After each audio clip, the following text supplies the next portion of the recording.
ये जो सामने आप ढेर सारी बोतलें देख रहे हैं, शायद मुझे बताने की ज़रूरत नहीं है कि इन बोतलों में क्या है।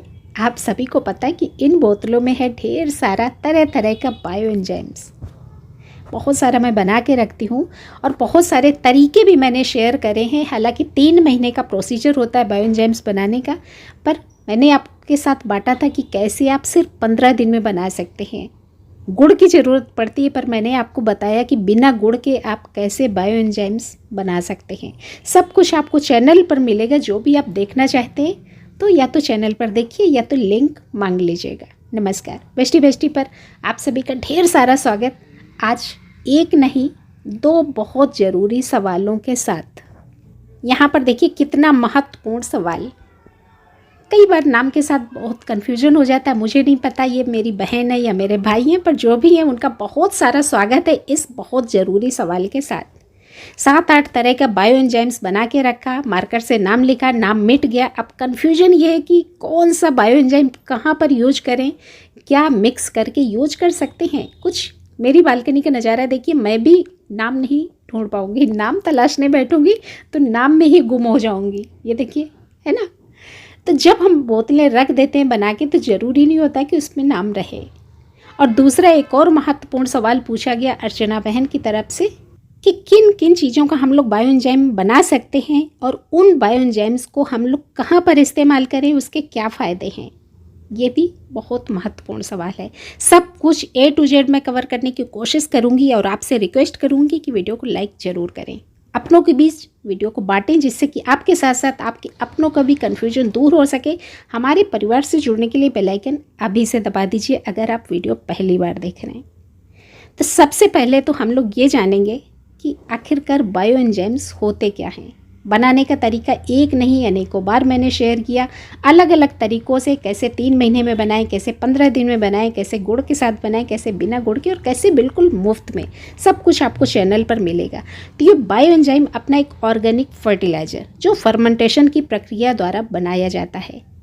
और जब जो अर्चना बहन का सवाल था कि हम लोग किस किस चीज़ का बायो एंजाइम बना सकते हैं, तो आप किसी भी तरह के जो आपके सब्जियों के छिलके निकलते हैं या फिर जो आपके फलों के छिलके निकलते हैं, कोई फल आपका ख़राब हो गया तो आप उससे भी बायो एंजाइम बना सकते हैं, है ना।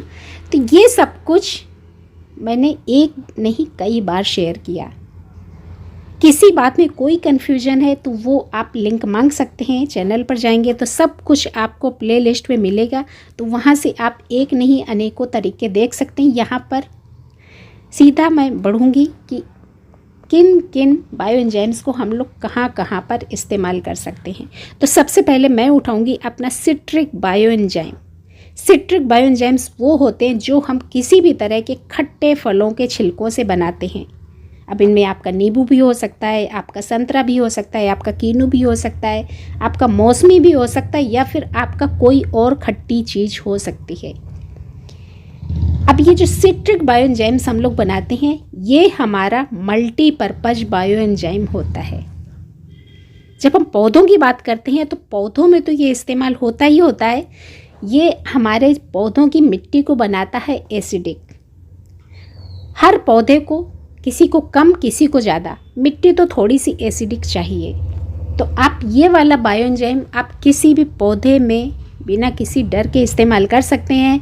पर जो आपके फूलों और फलों वाले पौधे होंगे उनमें आप ये ज़्यादा इस्तेमाल कर सकते हैं। जिन पौधों को कम एसिडिक मिट्टी चाहिए उनमें थोड़ा सा कम इस्तेमाल करिए, जिनमें थोड़ा सा मिट्टी को कम एसिडिक बनाने की ज़रूरत है उनमें कम इस्तेमाल करिए। साथ ही साथ इस सिट्रिक बायो एंजाइम को आप इस्तेमाल कर सकते हैं अपने पेस्टिसाइड के तौर पर। वो भी मैंने आपके साथ वीडियो शेयर किया था कि जब आप पौधों के कीड़े मकोड़ों से परेशान हो तो उस समय आपका ये बायो एंजाइम बहुत काम आएगा। आपको घबराने की ज़रूरत नहीं है कि कीड़े हो गए भाग के जाएं मार्केट से पेस्टिसाइड लाएं। इतने सालों की जर्नी में मैंने 1 पैसे का पेस्टिसाइड कभी इस्तेमाल नहीं किया। सब कुछ अपने घर के बेकार की चीज़ों से बनाए हुए तरीके, सब कुछ आपको चैनल पर मिलेगा, बशर्ते कि आप इन चीज़ों पे विश्वास करें। अगर आप केमिकल पे विश्वास करते हैं तो फिर मैं कुछ नहीं कर सकती। साथ ही साथ ये जो आपका सिट्रिक बायो एंजाइम होगा वो आप किचन से लेके अपने बाथरूम की सफाई तक कहीं पर भी इस्तेमाल कर सकते हैं। मान लीजिए किचन की स्लैब आपको साफ़ करनी है, थोड़ा सा स्प्रे करिए, कपड़े से साफ़ कर दीजिए। मान लीजिए आप पोछा लगा रहे हैं, पोछे वाली बाल्टी में एक ढक्कन अपना बायो एंजाइम डालिए, पोछा लगवाइए। ये हमारा कीटाणुनाशक, आप मार्केट से यही सब लाते हैं ना, तो आप जब नेचुरल तरीके से इस्तेमाल करेंगे तो आपका ये बहुत अच्छा सा नेचुरल क्लीनर होगा जो आपने अपने हाथों से बनाया होगा। आप घर की बदबू से परेशान है, आपके सिंक से बदबू आ रही है, आप एक ढक्कन सिट्रिक बायो एंजाइम का अपनी सिंक में डाल दीजिए, बदबू गायब। तो ये सब कुछ घरेलू तरीके होते हैं जो हमें आजमाने होते हैं और विश्वास करना होता है। चलिए, अब एक और बायो एंजाइम आप बनाते होंगे केले के छिलकों से। अब केले के छिलकों से हमें मिलता है ढेर सारा पोटेशियम, जो एक बार नहीं मैं दसियों बार बता चुकी हूँ। तो अगर आपने केले के छिलकों का बायो एंजाइम बनाया है तो आप अपने सभी उन पौधों में डालिए जिनसे आप ढेर सारे फूल लेना चाहते हैं। डालने को तो आप सभी पौधों में डाल सकते हैं, पर हर चीज़ की एक लिमिटेशन होती है। हमारे पास अगर बहुत ज़्यादा नहीं होगा तो हम क्या करेंगे, ये वाला बायो एंजाइम सिर्फ उन पौधों के लिए रखेंगे जिनसे में ढेर सारे फूल लेने हैं, है ना। तो इस तरह से आप क्लासिफिकेशन कर सकते हैं। अब बात करेंगे जो हम मिक्स्ड छिलकों का भी बना सकते हैं। किचन के आपके जो भी छिलके निकले तो वो सारे एक साथ मिक्स करके बनाएंगे तो वो आपका मिक्स्ड भी बन जाएगा। तो ये वाला भी आप अपने किसी भी तरह के पौधों में दे सकते हैं। देने को हर बायो एंजाइम हर पौधे में दे सकते हैं, पर कुछ अगर स्पेशल पौधों के लिए रखा जाएगा तो उसमें हमारा ही फ़ायदा है।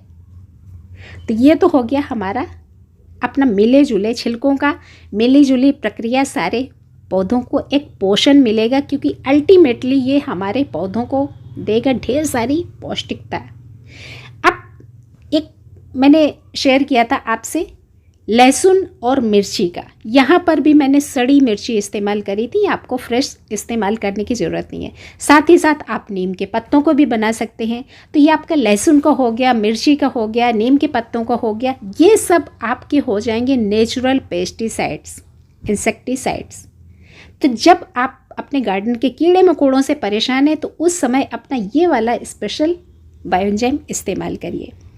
आपके यहाँ कीड़े नहीं है तो भी ऐसा नहीं है कि आपके यहाँ बेकार पड़ा रहेगा, सड़ जाएगा। भाई परेशान मत होइए, आप मिट्टी में डाल दीजिए, आपकी मिट्टी में भी जो कीटाणु होंगे वो भी खत्म हो जाएंगे। तो मेरे ख्याल से मैं आपको समझा पाई हूँ। दोनों सवालों के जवाब मैंने देने की कोशिश करी है कि आप सेपरेटली एक बायो एंजाइम इस्तेमाल कर रहे हैं या फिर सबों का थोड़ा थोड़ा हिस्सा इस्तेमाल कर रहे हैं या सबों को एक बोतल में मिला के रख देते हैं, कोई फ़र्क नहीं पड़ता। बस यहाँ पर अगर आप चाहें तो पेस्टिसाइड के तौर पर जो आपको इस्तेमाल करना है उसको सेपरेट रख लीजिए, बाकी का आप एक साथ मिक्स करके इस्तेमाल कर सकते हैं।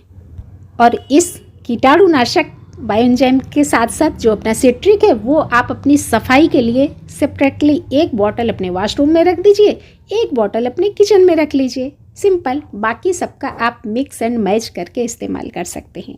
अब अगर आप लोग मेरे जवाब से संतुष्ट हुए हों तो वीडियो अपने तक मत रखिए। आपकी तरह बहुत सारे भाई बहन बना तो लेते हैं पर कन्फ्यूजन होता है कि इनको इस्तेमाल कैसे करें, कब करें, कहाँ करें। तो उनकी जानकारी के लिए वीडियो शेयर करें। अगर आप व्हाट्सएप पे अपने स्टेटस पे लगाएंगे तो न जाने कितने सारे लोग ये जानकारी पाएंगे और आपको बोलेंगे शुक्रिया। तो वीडियो शेयर करिए, लाइक करिए, हमारे परिवार से जुड़ने के लिए बेल आइकन दबा के ही जाइए और इंतज़ार करिए किसी अगले वीडियो का। धन्यवाद।